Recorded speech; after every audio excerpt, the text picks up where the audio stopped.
Buenos días, mi nombre es Juliana Benítez y en este video voy a mostrar las normas correctas para hacer una buena soldadura. Lo primero que debemos tener en cuenta son los ángulos que debe tener el electrodo para que el cordón quede firme, ¿cierto? Entonces, los más importantes es el ángulo de avance, que es este, o también conocido como el ángulo longitudinal, que es entre 80 y 70 grados. También tenemos el ángulo de trabajo o el ángulo transversal, que siempre debe ser de 90 grados. También tenemos el arco longitudinal, que es la altura que debe tener el electrodo de la chapa donde vamos a trabajar.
Como hay diferentes clases de soldadores, la utilidad de cada uno de ellos es particular, es decir, hay soldadores que se emplean más en un sector que en otro, ya sea en la electrónica, la joyería o la artesanía, como haremos más adelante.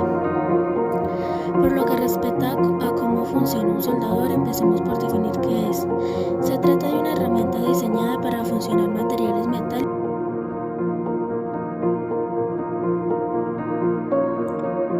Buenas tardes, mi nombre es Juliana Benítez y en este video vamos a ver las posiciones de soldeo. Bueno, entre las más conocidas tenemos la plana, horizontal, vertical y sobre cabeza. Estas posiciones fueron nombradas así por la ASME, Asociación Americana de Ingenieros Mecánicos, y UNE, Unión Europea. Podemos ver cómo la ASME ha nombrado, catalogado cada uno de los ángulos. Dependiendo cada ángulo va a tener una diferente. Por ejemplo, la soldadura tope tiene 1G, 2G, 3G y 4G. Mientras que la soldadura con unión filete tiene 1F, 2F, 3F y 4F. Bueno, mientras que la UNE tiene PA, PB, PC